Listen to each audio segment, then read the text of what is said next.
நாங்கள் இன்றைக்கு கிரீஸ் நாட்டுக்கு வந்து 2ஆம் நாள் ஆகுது. 25ஆம் தேதி இரவு வந்தது. 26ஆம் திகதி முழுவதும் ஏதென்ஸ் நகரை கொஞ்சம் சுற்றி பார்த்து நாங்கள் இன்றைக்கு என்ன செய்கிறேன்ற ஒரு பிளானும் இல்லை. ஏனென்றால் ஒரு பிளானும் பண்ணாமல் நாங்கள் வந்ததால் இந்த நாளை எப்படி கழிக்கிறேன்னு தெரியாமல் சரியான வெயிலாக இருக்குது, ஒரு கடற்கரைக்கு போவோம்ன்ட்டு ஏதென்ஸில் இருந்து அதுக்கு அருகில் இருக்கிற ஏதென்ஸ் நகரோடு அண்டி இருக்கிற எதெம் என்ற ஒரு கடற்கரைக்கு போனோம். கடற்கரைக்கு போகிறதுக்கு நாங்கள் முதல் செய்த பெரிய பிழை என்னன்னு சொன்னால், கிரீஸ் நாட்டுக்கு போகிற எல்லாரும் நீங்கள் மெட்ரோவையே பயன்படுத்தி கொள்ளுங்க. அங்கே மெட்ரோ சர்வீஸ் சரியான காசு குறைவு, டிராம் சர்வீஸும் சரியான காசு குறைவு. ஒரு டிக்கெட் எடுத்தால் 1.5 மணி நேரம் வடிவா எத்தனை தரமும் ட்ரெயின்லையும் டிராம்லையும் பஸ்லையும் ஏறி சுற்றலாம். அதே போல் நீங்கள் போகிற தூரமும் அந்த ஏதென்ஸ் நகரை சுற்றி எங்கே போனாலுமே ஒரே விலை தான். பாரிஸ் நகரை பொறுத்த வரைக்கும் முழு டிக்கெட் என்று சொல்லும் பொழுது 2.5 யூரோ ஏதோ முடியுது. ஆனால் அங்கே சரியான மலிவு, 1.5 யூரோக்குள்ளே ஏதோ முடியுது 1.5 மணித்தால டிக்கெட். நாங்கள் ஆரம்பத்தில் போனோன்னு எங்களுக்கு விஷயம் தெரியாமல் டாக்ஸி எடுத்து சுத்தவழிக்கிட்டோம். சோம்பேறித்தனம் என்றும் சொல்லலாம். நாங்கள் நினைச்சோம் அது மலிவண்டு. யுபேர் அடிக்கையில் யுபேர் காசு கூட, ஆகவே டாக்ஸி எடுத்தோம். அங்கே டாக்ஸி சர்வீஸில் வந்து வேன் டாக்ஸி சர்வீஸ் இல்லை, அதாவது 5 சீட்டுக்கு மேலே இருக்கிற டாக்ஸி சர்வீஸ் இல்லை என்றதால் நாங்கள் 5 சீட் இருக்கிற, அதாவது 4 பேர் அல்லது 3 பேர் போகக்கூடிய டாக்ஸி தான் எடுக்க வேண்டிய ஆயிட்டுது. நாங்கள் மொத்தம் 6 பேர்ன்றதால கட்டாயம் 2 டாக்ஸி எடுக்க வேண்டிய நிலைமை. முதல் நாளும் நாங்கள் டாக்ஸிக்கு காசுல வலிச்சு போனாங்க. திரும்ப வரும்போது நடந்தே நாங்கள் தங்கியிருந்த இடத்துக்கு வந்து சேர்ந்துட்டோம். எதம் போகும் பொழுதும் டாக்ஸியை பிடிச்சு கொண்டு நாங்கள் கடற்கரைக்கு போயிட்டோம். மிக அழகான கடற்கரை, ஆனால் கல்லு நிறைந்த கடற்கரை. இருந்தாலும் அந்த வெயிலுக்கு மக்கள் கூட்டம் அலைமோதி கொண்டு இருந்தது. குழந்தைகள் தான் குளிக்கொண்டு ஆசைப்பட்டுச்சுன்னா நாங்கள் கடற்கரையில் இருந்து ரசித்து கொண்டிருந்தோம். அங்கே எனக்கு கிடைச்ச ஒரு அற்புதமான இயற்கை காட்சி என்னவென்று சொன்னால், சூரியன் மறையும் காட்சி. மிக அழகான காட்சி. சூரியன் மெல்ல மெல்ல மெல்ல இறங்கி கடலுக்குள்ள அப்படியே மறைஞ்சு போற மாதிரி அந்த காட்சி எனக்கு கிடைக்க பெற்றது. என்னுடைய தொலைபேசியில அந்த காட்சியை அழகாக அடக்க முடியாமல் போனது மன வருத்தமா இருந்தது. எப்படியாவது ஒரு காலத்துல ஒரு நல்ல கேமரா ஒன்று வாங்கி இந்த இயற்கை என்ற எளியில அப்படியே என்னுடைய கேமராக்குள்ள கொண்டு வந்து உங்களுக்கு அதை காட்சிப்படுத்தணும்ன்றது என்னுடைய பேராசையா இருக்குது. கடற்கரையில வெயில் மெல்ல மெல்ல குறைஞ்சு நீரோட சூரிய வெப்பம் ஒன்று இணைவது போல சூழலும் மெல்ல மெல்ல அந்த வெக்கை குறைந்து மென்மையான ஒரு தென்றல் காற்றும் வீச தொடங்கிச்சுது. கடற்கரையில இருந்த மக்களோட கூட்டம் மெல்ல மெல்ல குறைய தொடங்கிட்டது. காரணம், அவர்கள் மதியம் போலவே அங்க வந்தபடியால் தங்களுடைய விளையாட்டுகளை எல்லாம் முடித்து கொண்டு நீர்ல விளையாடி மண்ணில விளையாடின விளையாட்டுகள் எல்லாம் முடிச்சு கொண்டு அவர்கள் வெளிக்கிட தொடங்கிட்டனர். எங்கட பிள்ளைகள் என்ன ஆச்சுன்னு சொன்னால், நாங்கள் எங்க போகலாம் என்று முடிவெடுத்து நாங்கள் வெளிக்கிடும் போதே கிட்டத்தட்ட 3 மணி ஆயிட்டுது. கடற்கரைக்கு போய் சேர 4-5 மணி ஆயிட்டுது. சூரியன் மறைகிற நேரமும் எங்களுக்கு கிட்டிட்டுது.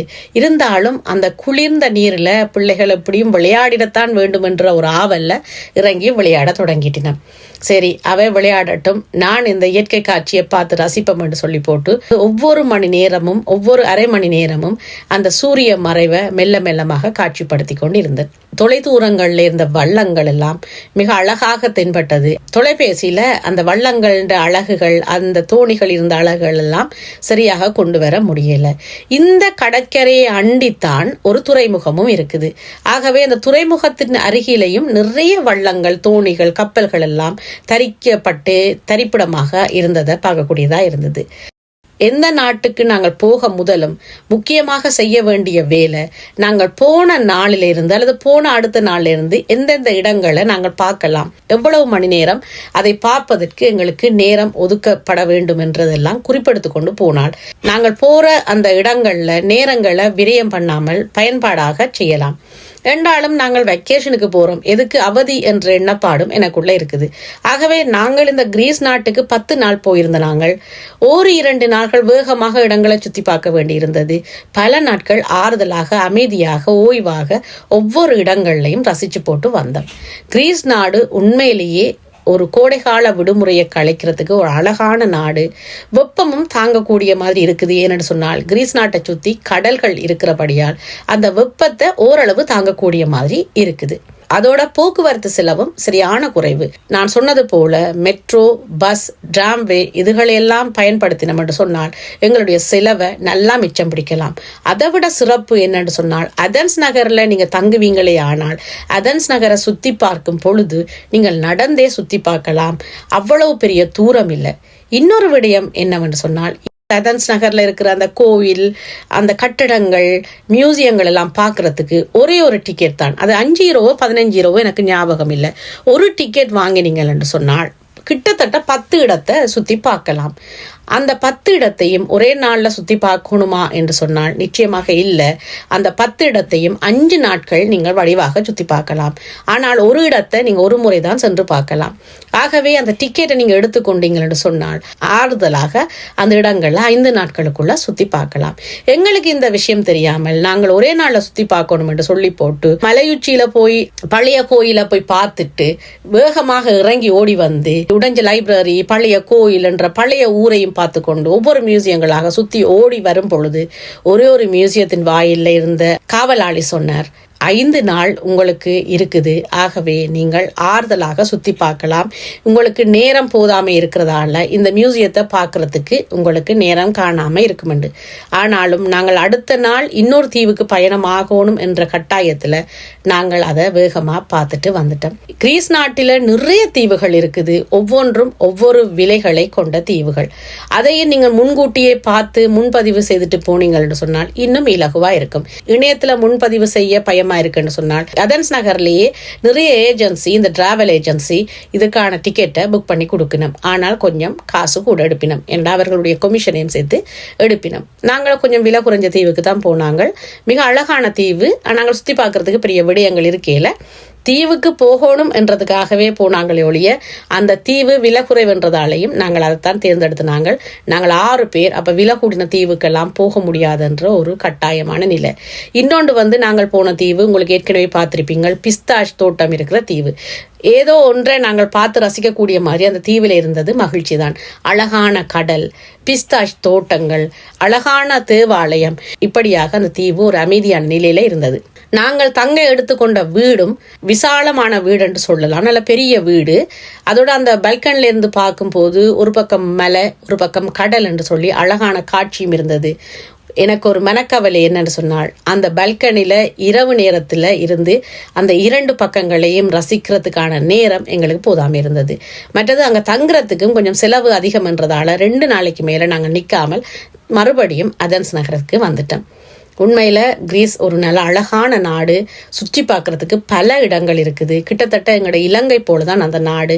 போக விரும்புபவர்கள் முன்கூட்டியே எந்தெந்த இடங்களுக்கு போக வேண்டும் என்று சொல்லி நீங்கள் ஏற்கனவே ஒரு பிளான் பண்ணி போனீங்கன்னு சொன்னால் மிக அழகாக அந்த இடத்தை சுற்றி பார்க்கலாம்.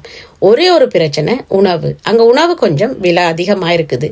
அதுதான் கொஞ்சம் கவனமா இருக்கணும். நாங்கள் வீடுகள் எடுத்தோம்னு சொன்னால் நாங்களே பொருட்களை வாங்கி சமைச்சு கொள்ளலாம். பாத்திரங்கள் கொண்டு போக தேவையில்லை. அங்கேயே அரிசி, பருப்பு அல்லது இறைச்சி என்னத்தையோ வாங்கி நாங்கள் சமைச்சு சாப்பிடலாம். மக்களும் நல்ல அருமையான மக்கள். டூரிஸ்ட் நிறைய போய் வர்றதால மக்களும் எல்லாரையும் அன்பா வரவேற்று பேசக்கூடிய மக்களா இருந்துச்சுன்னா யாரும் யாரையும் பொருட்படுத்துற மாதிரியோ யாரும் யாரையும் பார்க்குற மாதிரியோ அங்கே இருக்கையில நான் நெத்தியில பொட்டு வச்சு கொண்டு தெரிஞ்சேன் நான். ஆனா என்ன ஒரு புதுமையா அவர்கள் பார்க்காதது எனக்கு ஆச்சரியமா இருந்தது. இன்னொரு மகிழ்ச்சி என்னவென்று சொன்னால், நான் ஜவனராணி என்ற நாவல் ஒன்றை வாசிக்கிறேன். நான் அந்த வாசிக்கிற நாவல்ல வார அந்த ஜவனராணி என்பவர் கிரீஸ் நாட்டை சேர்ந்த ஒரு பெண், ஜவன பெண். ஆகவே அந்த நாவலை படிச்சு கொண்டிருக்கிற எனக்கு அந்த மண்ணில காலடி எடுத்து வைக்கும் பொழுதும் கிரேக்கரர்களை பற்றிய வரலாற்று செய்திகள் நாங்கள் அறிந்திருந்ததால, அவர்களுடைய பெருமைகளை அறிந்திருந்ததால அந்த மண்ணில காலடி எடுத்து வைக்கும் பொழுது எனக்கு ஏதோ ஒரு புது உணர்வு ஒன்று தோன்றிச்சு. அந்த மண்ணுக்கும் எனக்கும் ஏதோ ஒரு தொடர்பு இருந்தது போல நான் உணர்ந்தேன். அந்த மண்ணை விட்டு மீண்டும் பிரான்ஸ் நாட்டுக்கு வரும் பொழுது அந்த பிரிவு கூட ஒரு துன்பமாக இருந்தது. என்ன தொடர்பு என்பது எனக்கு தெரியவில்லை. நீங்களும் என்னோட சேர்ந்து கடற்கரை காட்சியையும் சூரியன் மறையும் அழகான அற்புத காட்சியையும் பார்த்து மகிழ்ந்திருப்பீர்கள் என்ற நம்பிக்கையுடன் உங்களிடமிருந்து விடைபெறுகிறேன். உங்கள் பிரிய அளவன். நன்றி, வணக்கம்.